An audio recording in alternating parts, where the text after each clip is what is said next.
Hi மக்களே, எல்லோரும் எப்படி இருக்கீங்க?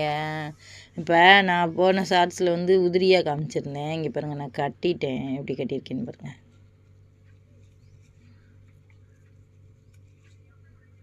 நல்லா இருக்கா? நம்ம வீட்டில் பூத்த பூவை தலையில் வைக்கும் போது அதில் உள்ள சந்தோஷமே வேறங்க. டெய்லி நான் வைக்கிறேன். இன்றைக்கி 2 நாள் லீவில் பாப்பாவுக்கு காலேஜு. இப்போ கொஞ்சம் எக்ஸாம் முடிஞ்சதுனால லீவ் விட்ருக்காங்க. இவ்வளோ நல்லா கட்டியிருக்கேன் பாருங்க.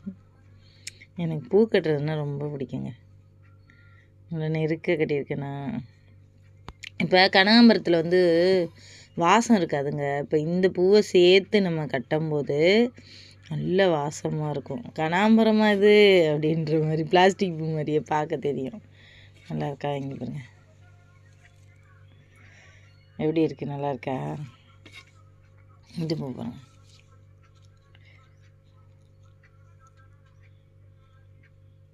இல்லை, வாசமாக இருக்குங்க, சரியான வாசமாக இருக்குது.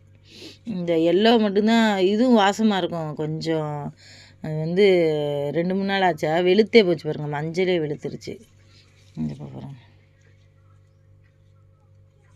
நான் பறிக்கும்போது தேனீக்கள் இருந்துச்சு, பறந்துருச்சு. எப்படி இருக்குது எங்கள் வீட்டில் பூத்த பூ? டெய்லி பூக்கும், தலையில் வச்சுக்கிட்டே தான் இருப்போம். நல்லா கட்டியிருக்கேனா? நீங்களும் இந்த மாதிரி வீட்டில் செடி வளர்த்து, சொந்தமாக செடி வாங்கி வளர்த்து அதை அப்படி கட்டி ட்ரை பண்ணுங்கள். ஓகே மக்களே, பாய்.